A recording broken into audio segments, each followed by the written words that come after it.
비상계엄이 잘못됐다는 걸 알았습니까? 그때 느낌으로 또는 법적으로나. 비상계엄은 정상적이지 않다는 것은 이해를 했습니다. 그러면은 모든 국민은, 대다수 국민은 그것이 불법적이고 너무 잘못됐다고 하는데 그럼 왜 그때 직을 던지지 않았습니까? 예, 의원님 그 말씀에 통감을 하고, 근데 그 군인으로 상황 판단에 대해서는 조금 더 시간이 필요했습니다. 모든 국민은 즉각적으로, 특히 수도권 국민은 목숨 걸고 여의도로 달려왔습니다. 민주당 국회의원은 발령되자마자 잘못된 걸 알기 때문에 해제하기 위해서 목숨 걸고 국회로 국회 담장을 넘었습니다. 그런데 우리나라 공무원 114만 중에 딱 한 명만 이에 저항하고 사표를 던졌어요. 법무부의 유역감찰관. 그런데 우리 군은 수백 명의 장군 중에 직을 던진 사람이 한 명도 없어요. 어떻게 이렇게 될 수가 있는 거죠? 지금 시대 정신은 이러한 내란을 극복하지 않고는 다시 역사는 반복됩니다. 여기에 대해서 후보자는 그때 직을 못 던지고 용기 없이 거기에 부하내동 잠시라도 한 것에 대해서는 저는 국민께 사과해야 된다고 봐요. 그리고 국민께 군을 대표해서 사과를 하고 시작해야 된다고 하는데 사과하시겠습니까? 의원님, 사실 제가 오늘 모두 발언에 국민께 사과를 실시를 했습니다. 이거는 군인으로서 책임을 통감하고 지금 의원님 그 말씀에 대해서도 충분하게 제가 감수해야 된다고 생각을 합니다. 한 분 하고 두 분은 못 합니까? 그 마음은 같습니다. 더 이상 다시 한 번 하세요. 진정어리게. 우리 군이 요건과 절차를 갖추지 않은 비상계엄에는 다시는 관여하는 일이 없을 겁니다. 국민 여러분께 다시 한 번 더 말씀드리겠습니다. 관여하는 게 없을 것이란 것은 미래고 그때 제대로 직을 못 던진 것에 대해서 사과드립니다 해야 되는 거죠. 그렇게 좀 사과했으면 좋겠네요. 예, 위원님, 제가 사죄 드린다는 말씀을 고개 숙여서 국민께 드렸습니다. 그러면은 의장이 되시면은 내란 척결에 제일 선봉에 서시겠습니까? 내란 관련된 것은 특검에서 진행되고 있고 군 차원에서 살펴봐야 돼. 또 재발을 방지하기 위한 노력은 반드시 실시할 겁니다. 내란에서는 빙산의 일각밖에 안 됩니다. 지금 군에서는 실제 정군 비상계엄을 했습니다. 전국의 군이 관여됐어요. 이런 것들을 제대로 조사해서 발본색원해야 된다고 하는데 그거 하시겠습니까?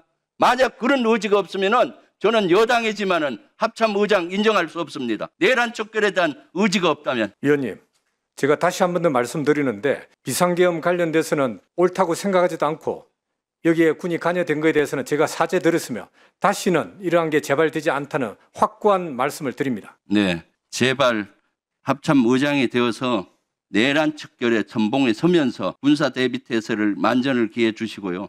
기무사 개헌 문건 아시죠? 2017년 기무사 개헌 문건. 네, 들어봤습니다. 아는 사안에 대해 그 사안에 대해 아는 바가 없습니다. 그다음에 그 당시 기무사 개헌 문건에 대해서 부적절한 것이냐? 후보자의 견해.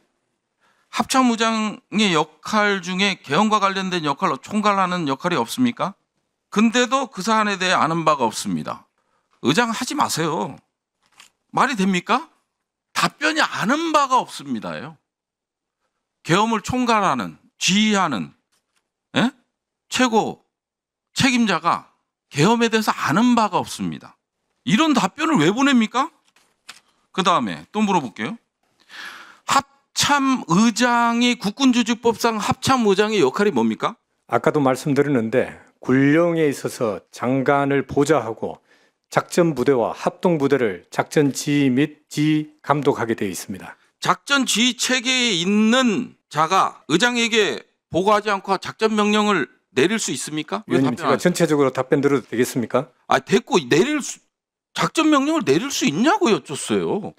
당연히 내릴 수 있습니다. 근데 현재 수사 중인 사항으로 이에 대한 언급은 적절하지 않다고 생각합니다. 지휘 체계를 유린하는 상황에 대해서도 답변을 못해요. 어떻게 합참의장을 합니까? 그럼 밑에서 그냥 김명수 의장같이 여기서 튀어나가고 저기서 튀어나가고 하면 나 모르세로 일관하겠다는 겁니까? 이런 답변서가 어디 있어요 대체. 국군조직법 띄워놨잖아요. 대체 이런 답변을 어떻게 합니까? 어떤 내구조로 이런 답변을 할 수 있는 거예요? 지휘체계상에서 밑에 참모가 의장을 패싱해 군영법으로는 어떻게 다스려야 되는 거예요? 최소한 국회의 답변서는 원리 원칙에 맞춰서 주셔야지. 답변 못하는 거는 전부 아는 바가 없습니다. 수사 중인 상하고 뭔 관계 있어요? 작전본부장 의장 지휘하에 있어요 없어요? 지휘하에 있습니다. 정보본부장 합참 그다음에 국방 합참 정보본부장 지휘하에 있어요 없어요? 있습니다. 그래 그런데 의장을 패싱해. 근데 이거에 대해서 답변을 못한다? 의장으로서 자질이 없는 거죠. 계엄에 대해서 답변 못한다? 의장으로서 자질이 없는 거죠. 다 법이나 시행령을 통해서 다 명문화가 된 사안에 대해서 못하겠다. 이게 말이 됩니까? 답변을 못한다. 아는 바가 없다. 그러면 가장 핵심적인 거를 못하겠다라는 거 아니에요. 의장으로서. 아드님 드작사에서 근무하고 있죠. 아들은 공군본부에 근무하고 있습니다. 드작사에서 작년에 근무했죠. 지작사에서 근무한 적은 없습니다. 드작사라 그랬어요. 드론 예, 작전사령부 모르세요? 말했습니다. 드론 작전 서울에 입니다. 전략사령부 있고 포천에 드작사 있죠. 예, 아드님 결혼하셨나요? 그렇습니다. 그러면은 몇 번 만나십니까 한 달에? 방첩관으로 근무하는 거 알고 있죠? 그렇습니다. 예? 그러면은 드론 작전 사령부에 아드님이 근무를 하고 계시는데 지금 몇 번 평양에 무인기가 넘어갔냐 하는 거에 대해서 기본적인 관심도 없습니까? 후보자가 돼가지고 위원님이 지금 그렇게 말씀하시는 걸 제가 받아들일 수 없고 왜 없어요? 그 아들도 이제 장성에서 아니, 근무하고 있는데 그런 내용을 후보자. 저하고 대화할 후보자 기본적으로 남에서 북으로 무인기가 10차례 이상 넘어갔고 공작사에서 각 올라갈 때마다 항적이 점이 찍히게 되어 있고 전술 방공 레이더에도 다 찍히게 돼 있어요. 그건 아시죠? 그건 아시죠? 세부적인 내용을 제가 아니 레이더에서 올라가고 내려간 것 잡히는 건 다 알고 계시잖아요. 아시죠?